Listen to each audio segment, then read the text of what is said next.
it is considered to be a possibility. Can I ask a question before we get too far into the theories? Yeah. Okay, I'll pull my hand down.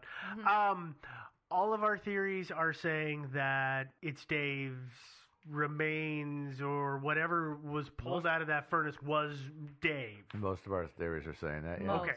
Yeah. Okay, so what we're talking operative. about until you say otherwise is the remains or the things that were pulled out of the furnace were Dave. Yeah, it was Okay. Dave. I just want to Dave clarify was in the furnace. that. Yeah. So yeah, His keys were there.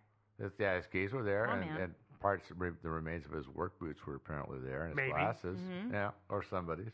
So as far as the accident one goes, nobody, as far as I know, had actually fallen into one of these furnaces before. And I tried to find on the web exactly what the make and model of the furnace was, and so I could see a picture of it, or at least a drawing, diagram, something. Mm-hmm. Had no luck. The most specific information I could find was in a court document that referred to it as a, quote, Nusal vat. That's N-U-S-A-L, vat, unquote. And I searched on the web for that and got zip. That's about it. Have you ever looked at the imagery from steel refineries? Yeah.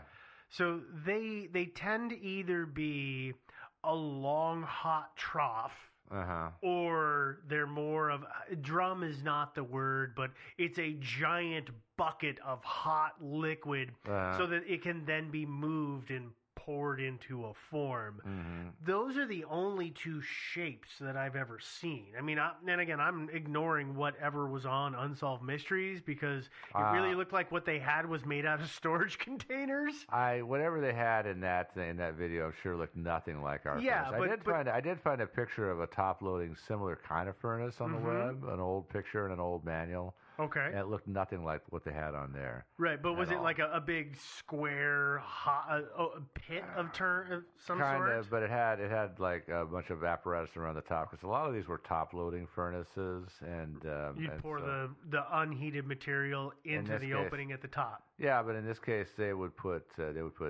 ingots in there, and they would pull ingots out. Nothing got poured really, because they would pull them out and they hadn't melted. They could just shape them. I think they softened them enough that they were easier to shape. So it'd be more like the Yeah. kind of ovens they use for like glass blowing or something like that, maybe. Yeah, and so as far as I know, they were top loading, but I don't know 100% for sure. They could have been. Yeah. They could have been front loading. But one would presume that there was some sort of guardrail or A railing? something to keep at I'm least thinking the people who are putting those things in. Yeah, yeah. I was thinking maybe a velvet rope. I was that just stay on the side. velvet Yeah. rope. I think so. I think a velvet rope. Yeah, they Yeah. had a velvet rope around it with a little sign that said, Because "Yeah, that's safe. yeah." It keeps me safe at the movie theater. Keeps the tourists out, right? Mm-hmm. Yeah, yeah. Or wait, what are the little zippy ones they use at the airport? Oh yeah, yeah. For those the things. DSA lines? Because nobody gets through those. We call those Exactly. stanchions.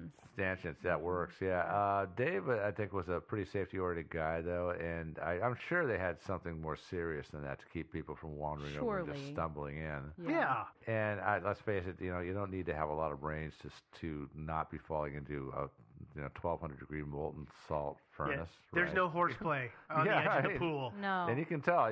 No running. It's not like you could sort of accidentally back up and fall in either. You're going to feel that heat, right? I mean, you're going to be feeling it. And so I think even an amoeba would have been smart enough to not fall I into agree. the furnace. Yeah. So I grew up in an area in Southern Oregon, and there was, I think it was, I can't remember the name of the place, but they dealt with nickel. And so they were heating nickel and doing all of these things.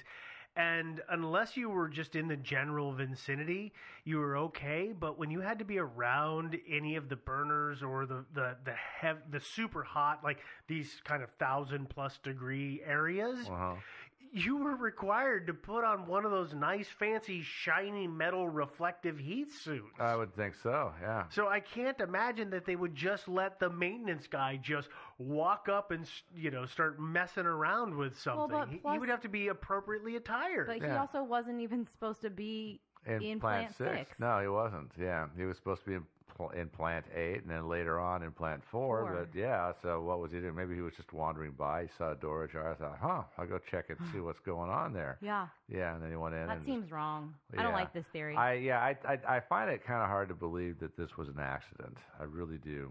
So I got to give this one a fail. Agreed. You like that, Steve? Well, Pretty good. I don't know. People take Epsom salt baths and they say it makes Yeah. them feel better. So he was like, it was a salt bath. So, Yeah, no, I maybe that's really like think this is a terrible theory. Yeah,